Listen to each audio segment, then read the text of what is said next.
if there's a complaint, they can come to me. But like, hey, Jordy, there's a complaint with the customer, and I want you to jump in. And I always try to tell them before I jump in, or maybe I don't even have to jump in at the stage. I ask them the question, what would you do?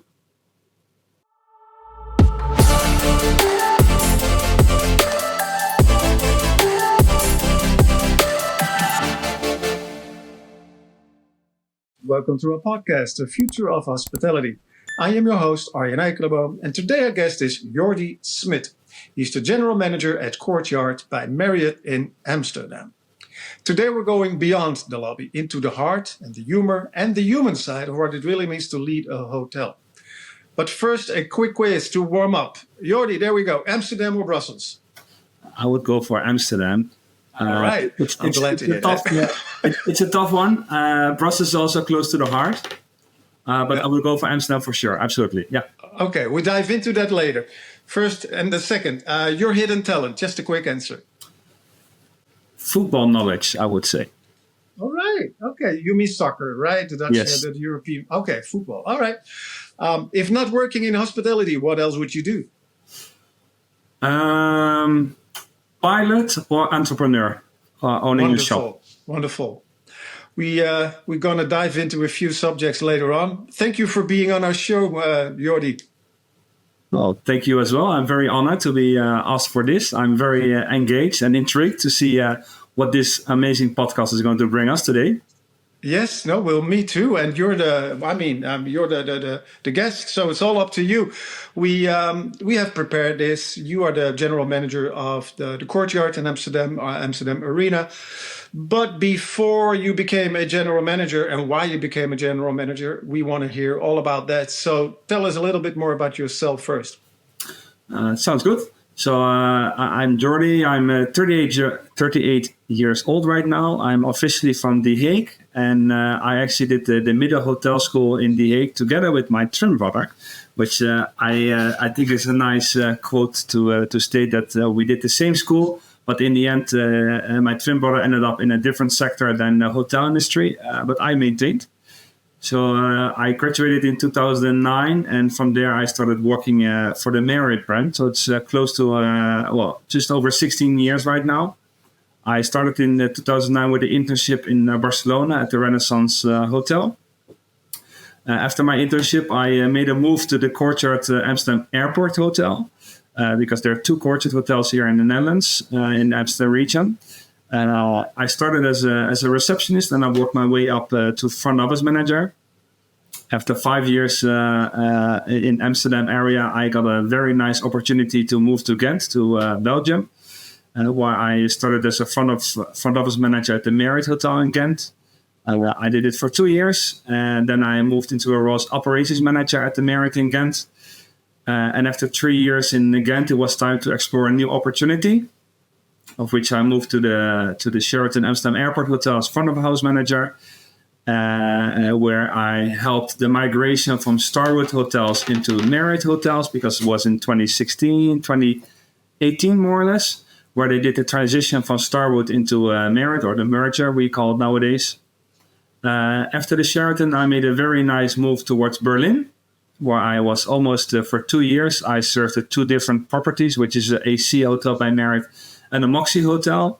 I started as an operations manager, but after 4 months, I was moved into the role of general manager for both properties, where I led the hotel during the COVID period as well, which was very interesting to experience.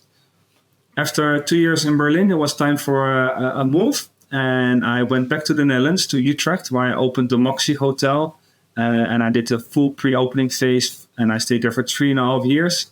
And after those 3.5 years, I made the internal promotion into where we are right now, which is the Courtyard by Marriott Amsterdam Arena. Wonderful. Quite a resume. You just ticked all those boxes at every level. I think that's what I heard. Let's go back to the beginning, to the hotel school.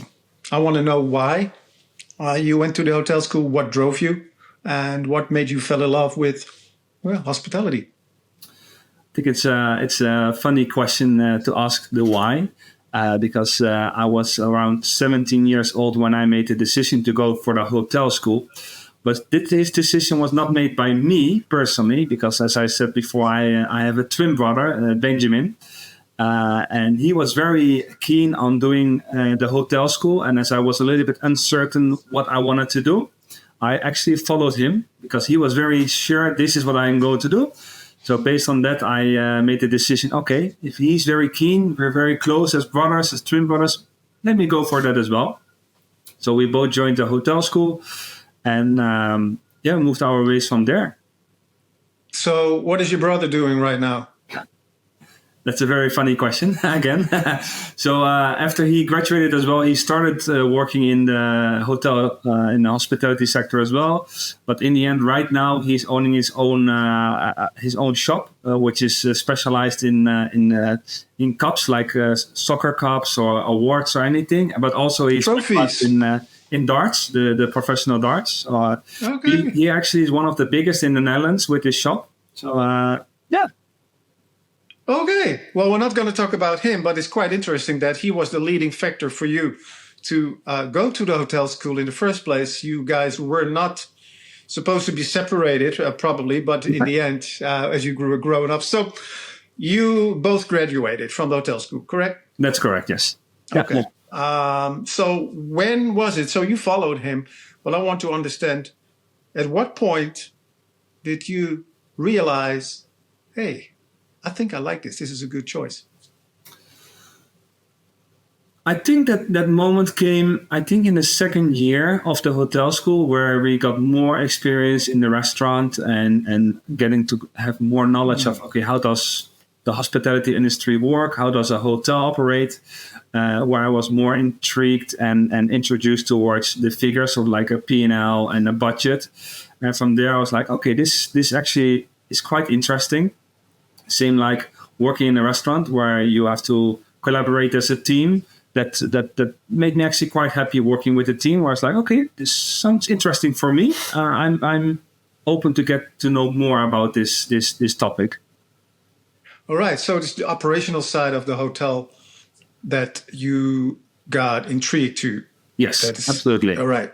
Yeah. And was there a moment during your education, that you thought, okay, and I think I want to be that when I grow up in hospitality? Yes. I think as well that came pretty fast. As soon as I started with my internships, I was like, okay, I know which direction I want. And here is also, I think it's a funny quote as well. Or when back in the days when you did the hotel school, the school was choosing your internship locations. And they always said the first 6 months needs to be either a front office internship or a food and beverage internship. And then the second period, it must be the opposite. So if you did front office in the first period, you cannot do a front office in the second period. And then I went to Barcelona and I was sitting with the GM down there, Frank Beuker. And I was placed in a food and beverage internship as I already finalized the front office internship prior to that. And he asked me, Jordy, what do you want to learn? And I was like, front office. Front office, I feel that that's my place to be to start my career. So he said, I don't care about the hotel school. If this is what you want, from next week on, you make the move to front office. You're going to do an internship in front office, duty management. You go for a week with the front office manager so you can see all the aspects of the reception. So from there, I was like, yes, this is what I want to do. This is what I want to learn. Wonderful. That's quite interesting. So he went off protocol, so to speak, and trusted you that you would make the decision that would be right for you. And he gave you the way to do that. So did that also inspire you yourself for your way of leadership, perhaps? 1,000%. Absolutely. 1,000% even. Okay. 1,000%. I have a very nice example because this opportunity that he gave me, I always try to take with me in my career. And I have a very nice example. When I was in Ghent, I had an internship, duty manager internship. Her name was Helene. And she came as a manager on duty. And I asked her, like, hey, what do you want to learn? And she's like, I want to experience different properties before I finish my school. So I said, okay. I reached out to a couple of connections, which was the Marriott in Brussels and the Renaissance here in Amsterdam. And I said, I have a very nice trainee who's doing a great job. And I want her to experience more than just our property, the Marriott in Ghent. So through these connections, she was able to go to the Marriott in Brussels for a week and go to the Renaissance here in Amsterdam for 2 weeks. And she did such an amazing job at the Renaissance in Amsterdam that after her internship, they directly offered her a front office supervisor position. So for me, I was like, okay, this is more or less the same as what I had experienced when I was in Barcelona. And I want to give that to my employees as well. It's not about myself. Of course, my development is very important, but the development of my staff is super important as well. And I think Helene is a great example. And I also have Esther, who was a great example, also a trainee with me in Ghent. How I developed her, she got an opportunity to go to the Marriott in The Hague. And now she's actually the hotel manager of the Moxie in the Residence Inn in The Hague, due to the development opportunities that I was able to give her when she was an intern with me. It sounds to me a bit of Montessori inspired. So you let people figure out for themselves what they like and then move them towards that direction and see how they will develop. So you said 1,000%. So you just gave a good example. How do you implement this way of leadership in your current hotel as a general manager? Talking, listening. So listening. Yeah, talking and listening to the team. So every day when I walk in, I actually had a talk with one of my employees the other day, and with a discussion, and she was critiquing me, which I like. I want to be critiqued as well. Where she had the feeling that I was listening more to one employee than to her. So I asked her the question, like, every day when I come in, I ask how everybody is doing.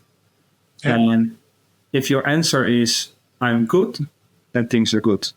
And then she made a statement, yeah, but Jordy, if you ask me this question at 5, I'm thinking you're going home, or at 6, I'm thinking you're going home. So that's why I say I'm good.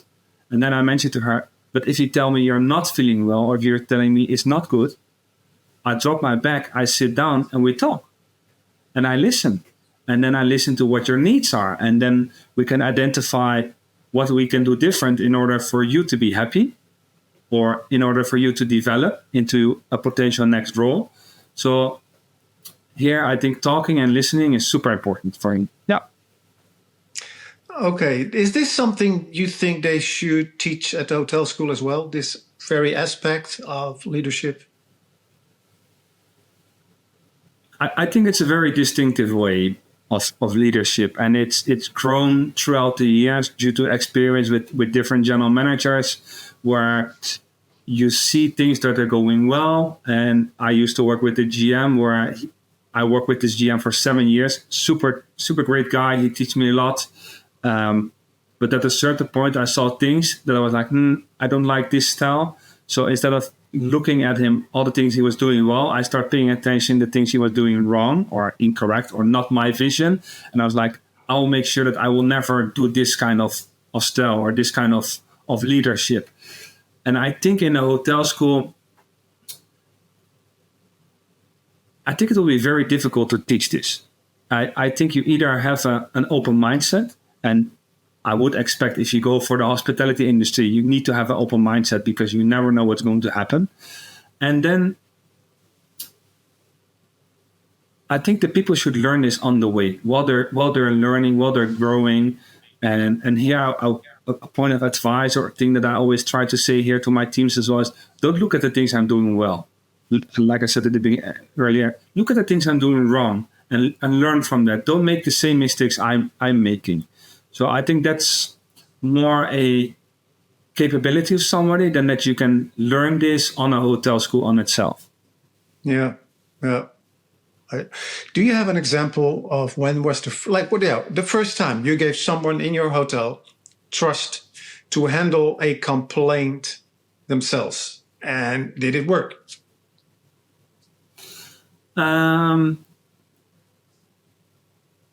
Yeah. I have to laugh because I have actually a very nice example where Okay. it goes into different directions. And it was when I was a front office manager in Ghent. I will refer to Ghent a couple of times because I have to say it was one of my best experiences with an amazing team as well. And I was a front office manager and I was the duty manager as well that evening. And I was working with one of my colleagues who was my guest experience supervisor, more or less, her position. And we made an agreement at the beginning of our shift. Yes, on the schedule, I'm the duty manager, but I would like you to be the duty manager today. So in case any complaint occurs or anything, I want you to take the ownership. And there came a very, I would say, intense situation where I was welcoming a guest as a front of house manager. And this guest, we ended up being in an argument, unfortunately, where he was demanding me to speak French. And I apologized to him, saying like, French is not my strongest language, my apologies. Can we continue in English? Because the client showed me a passport from the UK. And I was like, no, you have to speak French and you have to apologize. And he was pointing his finger towards me, which was, I felt quite aggressive. So in the end, we end up being in a situation where it was like, you have to apologize and you have to speak French. And I'm like, I don't have to, but I apologize. Let's move forward. It reached to a certain point that he didn't want to be assisted by me anymore. So I looked to my duty manager, the person I was teaching.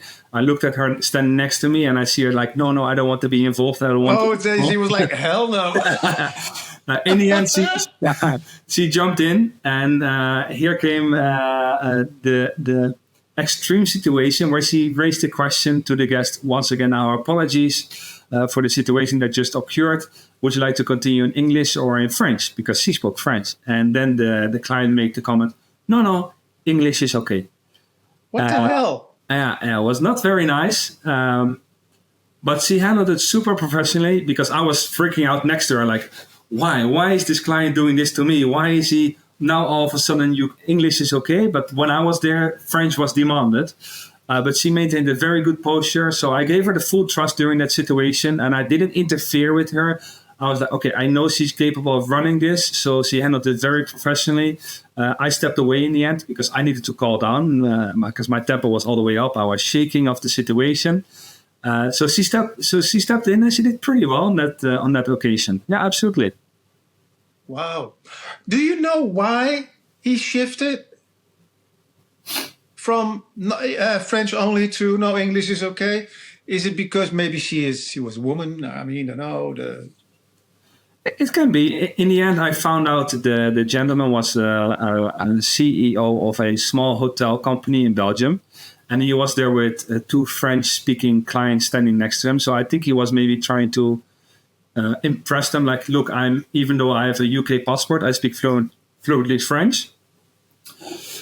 So maybe because of that, and that at a certain point he saw, okay, there's no benefit for him as a client to move forward on this, I would say, behavior, that then he was like, okay, let's shift to finalize the check-in and let me continue the rest of my evening. Interesting. Wow. I like the way you handle this. So back to your team. How do you empower your team to act exactly like that from the heart without getting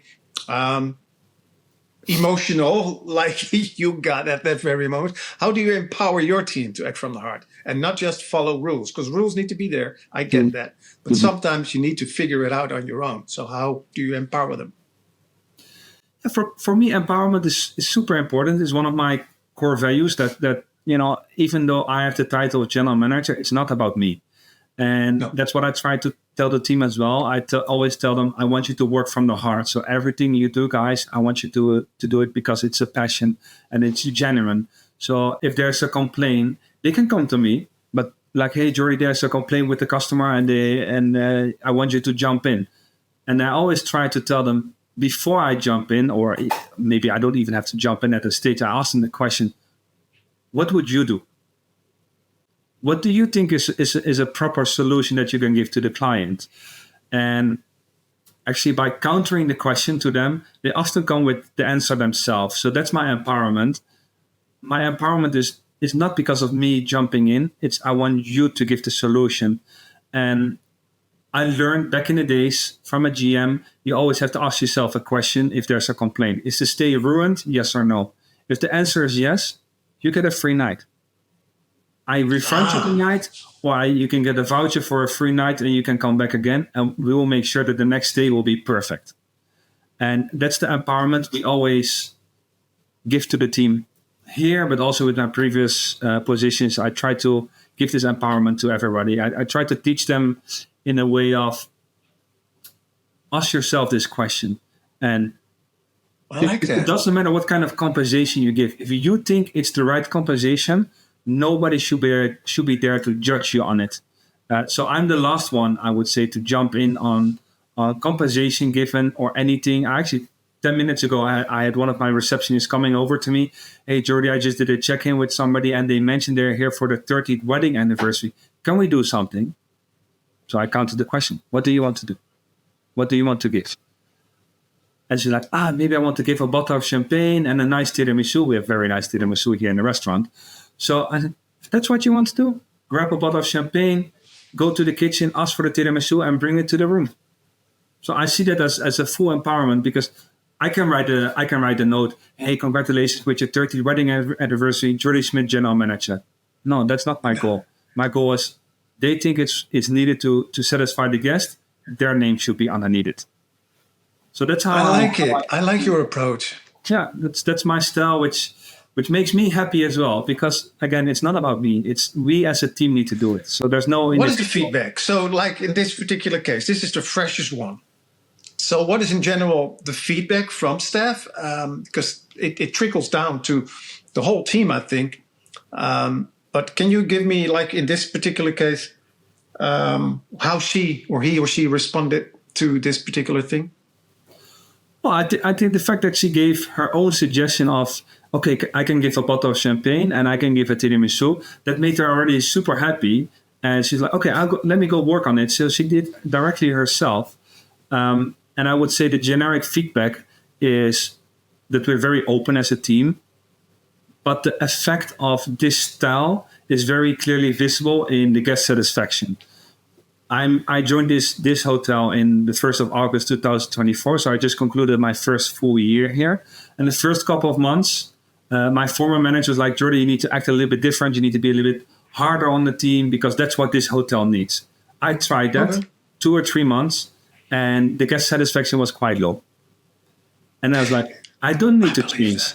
My style worked in previous jobs, in previous hotels. So I went back to my original style, like the best you can be is yourself. So I did that. I started being myself again instead of being hard or direct. Or I was like, okay, this is my style. This works.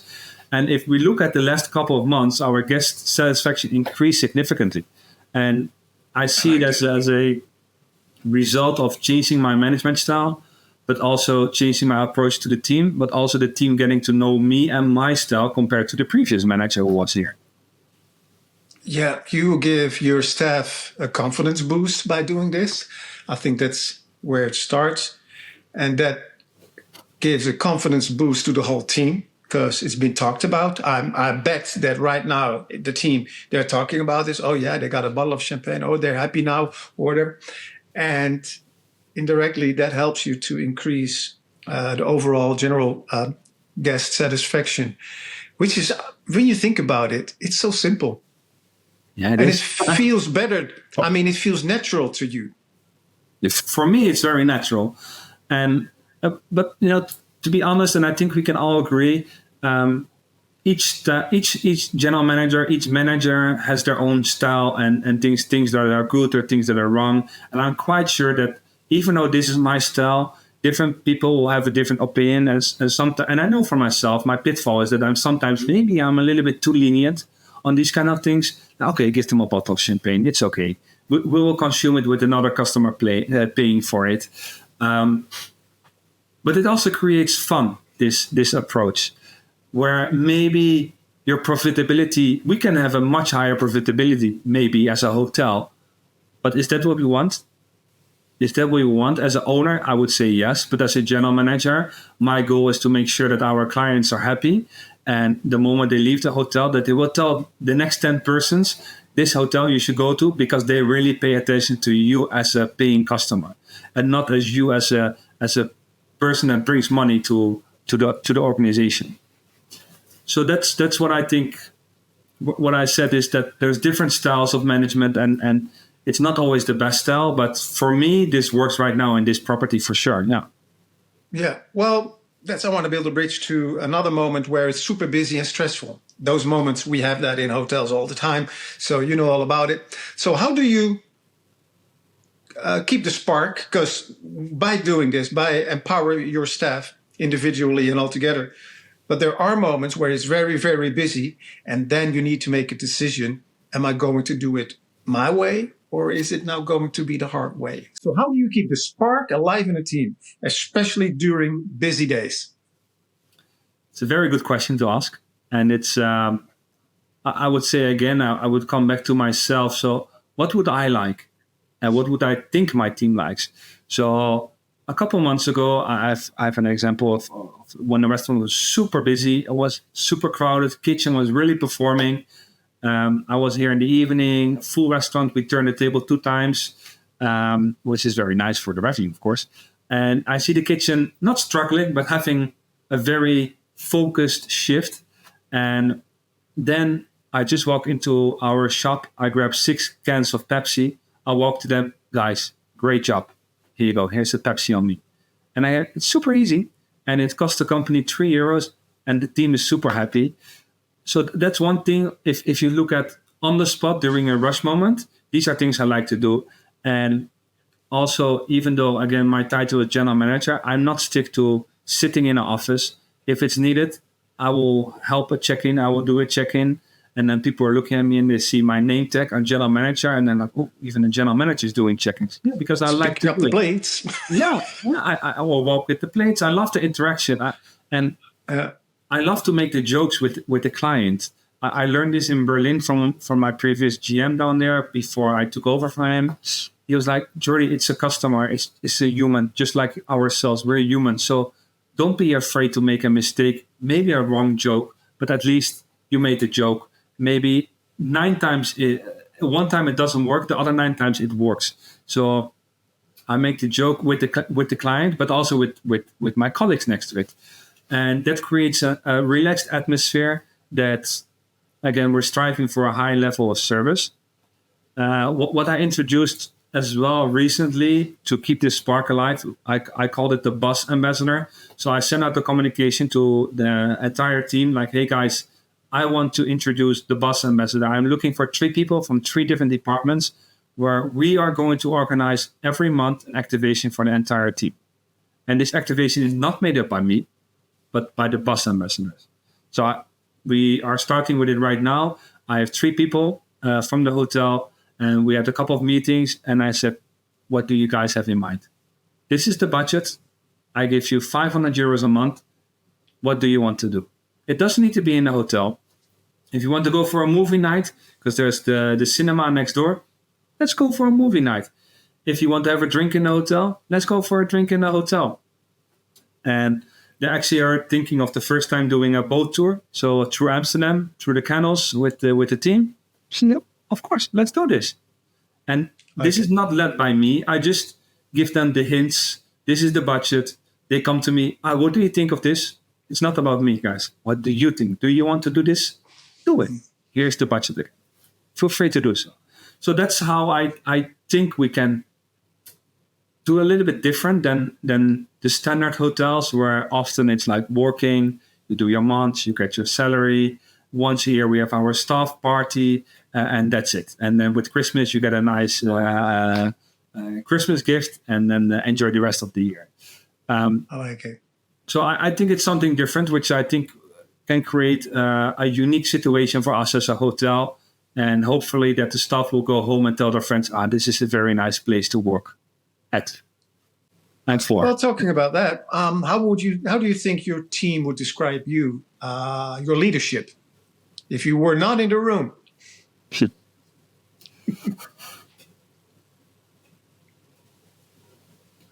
I hope that they consider me as a person that gives opportunities to grow and to learn, that critiques them to think further than where they are right now.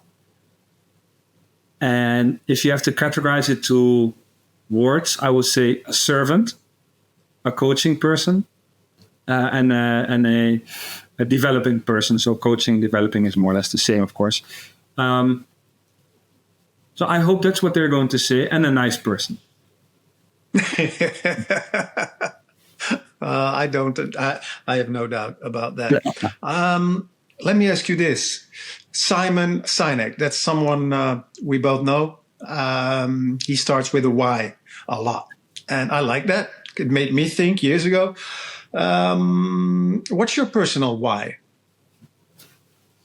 So Simon Sinek is a very close one for me. It's very important. I got introduced with Simon Sinek a couple of years ago, also in Ghent, by my former GM, where he intrigued us, the management team, like, okay, guys, let's think the other way around. Instead of the why, the how, and the what, which is the Simon Sinek, let's really think, why are we doing certain things?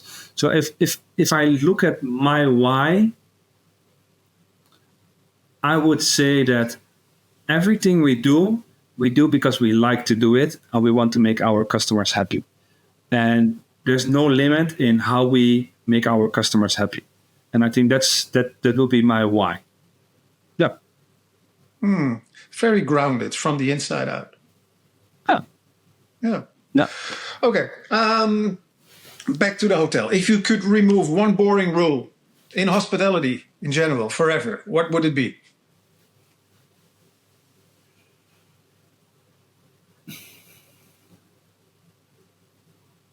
I think there's two things that I'm thinking of immediately. And the first one would be the manager is always right. I think that's a generic education that when I was younger, like that when I was not a general manager myself, people always divert or refer to the GM has the answer. He knows everything. That's the old school way. That's definitely the old school way. And I think also here, I will say it again. I said it a couple of times already. It's not about me. We as a team need to make a decision. So yes, if it's in a critical situation, I will make the decision if it's needed. But I prefer to make the decision together. So I think I'm not sure if it's really a rule, but it's something I grew up with. If you really have to say a rule, I would say, and I have to laugh when I say it myself, the grooming standards. So if you work in a hotel, or also, again, it's the old way. When I used to work in a hotel, Jordy, you need to shave every day. A girl, a woman, the hair needs to be tucked, needs to be tied together. No colored hair. I even had a GM with like no nail polish for women. And I like to challenge this. So I had my reception. I was a front office manager and I had the reception team. And they were like, one day they came with the nails polished to me. Look, Jordy, what do you think? And for me, it's not a problem. So I said, let's keep it. Let's see if our GM notices it or not. And he did not until a guest comment came in our client satisfaction survey. And they were like, the lady's nail polish is amazing. So I went to him, to the GM. I said, look, this is already ongoing for 3 months. And he was like, oh, I didn't notice this. I said, you see, it's not a problem to have nail polish. It's all standard. And even with the facial hair, of course, it needs to be organized. It needs to be not too crazy, to say it very flat out. It needs to be maintained. So even then, I was able to convince the GM to make a new operational procedure about the facial hair, where he actually allowed it. And here's a funny quote. We introduced it, let's say, on Tuesday. I came on Wednesday, a little bit of facial hair. He came in the office. Good morning, Jordy. I said, good morning. He grabbed from his office a razor, put it on my desk and say, shave. And why? We just introduced a new procedure. And then he said, yeah, but this doesn't apply to you.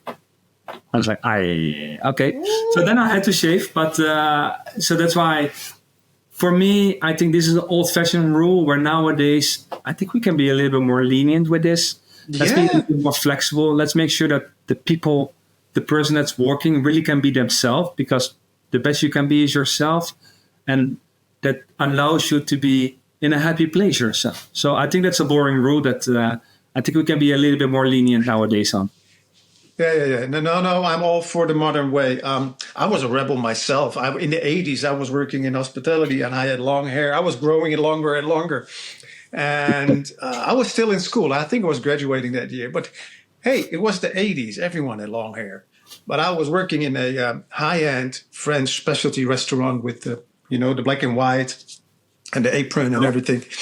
And but he eventually allowed it. There were talks, but because that was so not done. Your hair was like supposed to be here, off the collar. And but hey, like I said, it was the 80s. I think I set something in motion back then. Anyway, talking about your twin brother, we totally skipped that. But I want to know from you, if your twin brother would rent this hotel for a day, what do you think would happen? Well, I'm quite sure he has a completely different management style than I have. Seriously? I would say, because it's your twin brother, you probably... Okay, go ahead. Yeah, so we're opposites. No, we're not opposite. I think on the long run, I think we will have the same management style. But if I look at today, let's say he comes in today with the experience and knowledge he has right now. For him being an entrepreneur, his goal is to make as much money as possible, of course. So I think he would critique the flexibility that we give to the staff with regards to outings, to celebrations for the team, but also celebrations for the staff. So I think he will be more strict on that, looking at him as an entrepreneur right now. But I hope, knowing him, that on the long run, he would see, okay, sometimes in order to make money, you have to spend money. That's a philosophy that I try to maintain as well. And I try to tell my CEO as well sometimes, okay, let's think about spending money on something and it will generate money for us. So I hope on the long run that he will adapt that vision as well for himself. Yeah, but only one day, probably not. Yeah, will not be enough time for it. What is your personal dream for the hotel team that you are leading at the moment? Not the business goal, but the hardest goal. I think I referred to that in the beginning more or less already. Like, for me, it's super important that everything we do is from a passion. So it's not because we have to do the things, but because we like to do these kind of things. And that's what I think, if you look at a goal for my team, I would love them to achieve this, that everything we do is because we really love doing these kind of things and not because we have to. That when you come in the morning, yes, you can be tired, but you're happy to be here. And I actually have one of my colleagues right now who used to work with me at one of my previous hotels. Then he moved to another hotel and now he's back with me. And he actually mentioned to me a couple months ago, Jordy, I'm happy to come to this place actually, where his previous job, he didn't have that feeling. He lost it a little bit. And he's like, I'm really happy where I am right now. So I would say that gives me a kick as well, a positive feeling of, yes, what we're doing is a good thing. It's okay. So yeah, I think that will be my ultimate goal. That's good. I like that. And you mentioned the feeling. That's a very interesting part, how they feel. How do you want your guests to feel when they leave your hotel? Well, happy, absolutely happy. And that we were able to give them an experience that when they go away, that they're like, okay, we really experienced something else than just a standard check-in, just a standard dinner, just a standard room. So For example, I can give an example what we're trying to do here. This last weekend, you had Sunjok Jin, which is a K-pop artist from South Korea who came performing here in the Ziggo Dome next door. And we can maintain our standard procedure. Here's the check-in, here's your room key. We love having you with us. Enjoy your stay. And it was not me, so I'm happy. It was my team. They came up with a gin cocktail. So the artist name is Jin. So gin is Gin, of course, but we made a gin cocktail. We made a very nice station in the middle of the lobby where we had a gin cocktail, alcoholic and non-alcoholic, because you need to have both sides, of course. But not only that, we also had our decoration in that style in the hotel. So we had very colorful decoration. So I hope, and I can see it in the guest comments, that when the guests are leaving, they leave comments of, we had a super nice stay, and we see that the hotel went a little bit further than just a standard check-in and the standard experience. So that's very nice to see. It's very rewarding to see these kind of reviews. Every morning when I come in, the first thing I do is I open the reviews, what came in. And it makes me happy to see, especially the last couple of months, that the reviews are super nice, super good, to see the positive reviews. And we share them with the team immediately, like, hey guys, if somebody name out personally, we give a high celebration moment through WhatsApp, which is the main source of communication, because not everybody is here every day, of course. And we put them in the picture, like, hey guys, look at this. This is amazing. What we're doing is working, and guests are happy when they're leaving. And I hope as well that they tell this to their friends and to their families and whoever. Like, if you go to Amsterdam region, this is your hotel to go to, because they do a little bit more than just a standard check-in or just a standard experience. Yeah. Wonderful. And I think that is a credit to you, because they feel, your staff felt confident enough to propose to do this. And so they are being creative. And I believe that is because you treat them as such, just like we discussed in this podcast. I have a final question for you. If you could whisper one piece of advice to your younger self, maybe your first day in a hotel school or for another moment, what would it be? I remember when I was younger, before I was a general manager or I was an operation manager, I was comparing myself to others. So in the hotel school, so back in the days, hotel school, everybody was there for the same goal. We were doing a hotel management school, so we wanted to work in the hospitality industry. So when I finished the school, I had, of course, you get your connections with a couple of friends you generate from it. And I had four other friends that we all succeeded from the hotel school.